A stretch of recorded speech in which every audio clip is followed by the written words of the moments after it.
Well, Dr. Jara, thank you for coming in and sitting down with us. I think the big topic that we talk about when we talk budgets, weighted funding formula, weighted funding formula. We've seen the governor roughly double what the commitment was from the past couple of years, the past biennium. The district, of course, would like to see that move further, so to try to replace the decades-old Nevada plan. So I guess the first question is, when you look at trying to implement a weighted funding formula, what does that look like? Just a big picture of what that program would be. Yeah, no, well, you know, I tell you, the first thing that we need to really look at is not only the weighted funding formula, but really the entire formula in the Nevada plan. I mean, you go back and, you know, it's what I've been saying all along.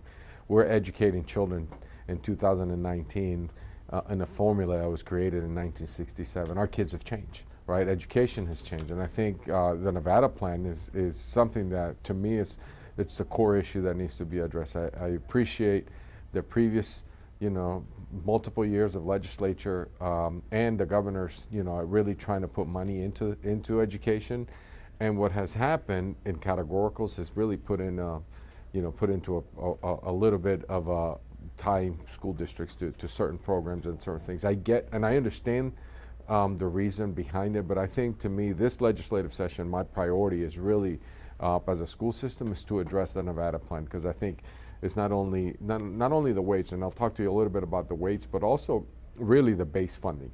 You know, the Council of Great City Schools did a report here for me, and, you know, in the 74 urban school systems across the country, we're the lowest funded school system with the same urban challenges.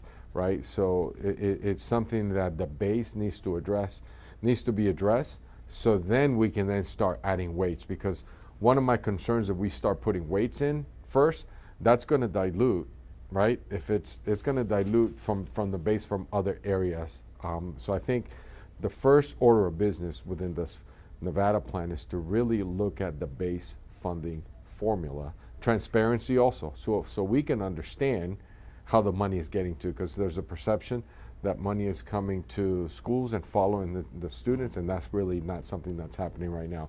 So Nevada plan, number one, updating it from the oldest in the nation, right, to the newest and latest, to address the needs, and then let's start looking at the weights that really impact our schools, our children, because, you know, as we all know, not every student comes to us in cookie cutter. There's students that have different needs, and that's okay, and understanding that process for then us to be able to fund it according to the weights. And that's one of the things that, you know, it's been my priority and the priority of the board that we address at this legislative session.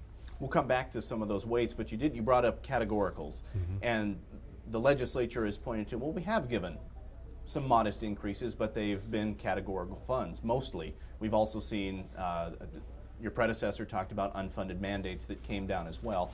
What are you seeing this session? Do you see that there are more mandates coming down, or is there more categorical funding? On that front, what are you seeing? Well, what I'm seeing right now and getting updates from the team on a daily basis, actually twice a day sometimes, you know, really the conversation is, what are we going to do with those categoricals? And the conversation is, how do we then use that money to then putting it into the base funding formula? And that's something that I'm looking forward to seeing. I think there's Senator Dennis has been really looking at this, and we have been studying it. You know, one of the things, you know, we've seen 7 studies. I don't need another study. I need for us to act. And I think that's what we're having now, is just really, what are we doing with the categoricals and moving it? Are we going to move them all? You know, are we getting the best return on investment? Because you're right, they have, and that's what I say, there's been an increase in funding, but then it ties your hands and it's not getting to all kids.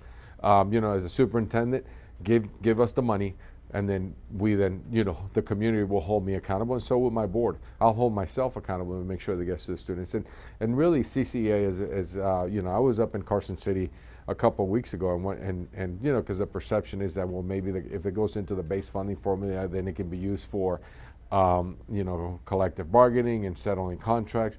And I was happy to see that the executive director for CCA has said, you know, let's move it all into the base, and then he goes, you know, and then he's committed publicly on the record that it was not something that, you know, that they will go after in collective bargaining. It's really because that's the best way to get to all students. When you talk about those weights, we're seeing money for Victory and Zoom schools. That's something that's already in there. Ideal scenario, what are some of the other weights that you would like to see funded, if not in this biennium, in the next two bienniums, the next 4 years? Well, I think we have quite a few, right? So you have the students with special needs, right? I mean, the kids that have special needs belong in our schools, and we need to educate them. Let's resource them appropriately. That's number one. Our ELL, our English language learners. I was an English language learner. You know, I cost more money because I needed some extra support. So we have that, and you have some of the low-income students that have, you know, adult issues that they're dealing with at home. They need some extra support. So, and then we have the GATE students, right? Because you know, you're GATE students, you're gifted and talented students, right? So they you know, they're brilliant, they're smart, but they also have some exceptionalities that we need to then provide some support system. So those are some of the ones that we're really looking at to find ways that we can allocate extra funding for. One of the big programs that has been on the horizon, talking legislatively now, our Read by Grade 3 program. Statewide, the numbers are similar to Clark County. The bottom half, it's a little over half the kids, I think, fall in that bottom percentile. I know there's a bill now that would pull back on the retention aspect. Is that kind of against the spirit of Read by Grade 3? Have we reached a tipping point where we've got to do something, and now we're kind of softening up maybe on what that might be? What's your take on Yeah, that? no, well, you know, it's interesting. I came from a state that legislatively that had the you know, retention in third grade, right? You know, we know the research is very clear that retention does not work. It hasn't worked in years. So then we put in legislation to do that. So I understand that. So now what we're doing is really, it's not about softening it. It's really the core issue is how do we support the children who are not reading by third grade? Because we know it's very clear, if you read by the third grade, right, you're less likely to drop out of high school. So it needs to be addressed. So we've been working with Assemblyman Thompson to really find ways to then provide that support for the student and provide the support for the teachers. We're having conversations, putting a learning strategist in every school that has, you know, the numbers, and really looking at how do we invest in the learning strategists as well. How do we then separate that job, so then that's, you know, we provide that support. So that we're having that conversation with them as well. So, you know, the other thing is that, you know, I go back to early childhood is critical. You know, it's only been a couple years from my understanding that kindergarten was mandatory. Mm-hmm. Well, we need to then invest in pre-K. You know, the earlier and the sooner we get them, then we can then start addressing some of the deficiencies, but then provide that support. The other thing, you know, we're looking at the Read by Grade 3 in the legislation right now is that, you know, the parent, the principal, and the teacher have a conversation, really get sign-off, right? It's not one or the other. It's just what is the best interest for the student, and then putting some good cause exemptions for our kids, so then we can then address, really the core issue is to address the reading deficiencies for the students. We see a lot of these issues comes back to money. You talk about class sizes, that's also, right? Yeah, we can't absolutely. afford having teachers in there. So a mandatory class size reduction bill is going through. It's AB 304. So there are some non-binding recommendations right now. This would codify that into law by 2028. And then, you know, some pay increases could happen if we can't get to those ratios. How critical is it for the school district to try to get those class sizes down? Oh, it's critical. I mean, one of the first things glaring walking into schools here, and, you know, when I came in here, you know, in my first 90 days, visited over 150 schools. We had 35 kids in a 5th grade class. Wow. You know, how do you ask teachers? I mean, you're pulling out students to do small group instruction of 12, 13. That's not a small group, right? So, you know, I really appreciate the legislature of some of these bills. I do. Well, let's fund them. Right? I think it goes back to my predecessor saying we can't continue to just put these expectations and then fund them. You know what? I go back to what I came from. There was legislation, there was class size requirement, mandates, but it was funded. I said, so it's not that I'm opposed to it, so then let's just find ways that if we're going to do that, we need to increase the base, we need to increase the weights, we need to find ways that we invest in K-12 public education. Is there a realistic number of where that funding formula, or that funding per pupil funding needs to be? I mean, of course, there's the pie in the sky. Well, I'd love to have, you know, a ton of money, but what would it take to get it done? Well, I think when you really look at, first of all, we need to, you know, address the formula, which is one of the things that I continue to really stay focused on. So then, what is that number? Well, the State Department did their Augenblick study. You know, 9,800. We're at 5,700. So somewhere in between, right? I mean, so it's what's our plan?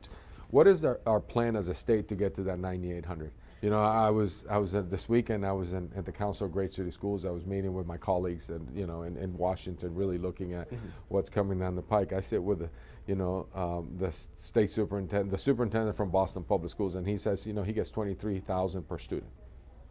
They're the number one in the number one state in the country.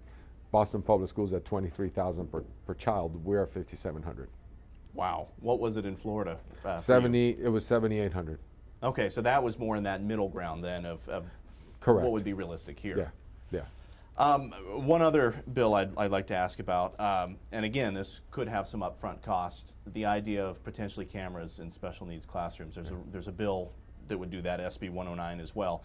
Is that something, A, that's needed, and B, would that be something that would be feasible to put in? Well, you know, is it needed? I think one of the things is when we're having some of these bills coming forward, you know, my conversation then becomes is what's the root cause? Why? Right? Well, we want to protect the children, and I do as well. I think it's number one. So you know, I think when you look at the price tag, then it's instead of putting a camera in the classroom, why don't we put in, because I think there's some concerns, you know, that maybe the teachers, you know, not trained. Well, then why don't we invest money in training the educator, so then we don't have some of these challenges with nonverbal students. So I think it's just getting to the root. What is the purpose, and then addressing. So my I would say the stand as a district, what we've done is if it's going to cost us more money, but if there's an investment to put cameras in every classroom, what I like to do is, well, why don't we, you know, I'll go back to let's invest in training our educators. Let's invest in helping our teachers deal with our students who are experiencing some of these challenges, and then let's fund the training, but then also fund ways, you know, because when you look at some of the exceptionalities of these students, right, and this makes to me a perfect case for the weights, because, you know, we have schools that we own, you know, with 6, 7, 8 students, we have to put 3 adults. We get money, the same dollar amount for that child as we would for that AP honors college going student that is taking 4 AP classes and in the band and the theater. It's a different child, but we're getting the same amount of money. That makes the case for the weighted funding formula and why we need to change it. Well, I know that you have a trip coming up to go back to Carson City and see the governor, so we appreciate you taking some time and talking to us about some of those issues. Thank you. No, thank you for having me. We're, you know, looking forward to a conversation, looking at the budget and where we need to go, and you know, I'm getting ready to present my preliminary budget to my school board next month, and you know, having that conversation with the governor so we can be on the same page. Thank you.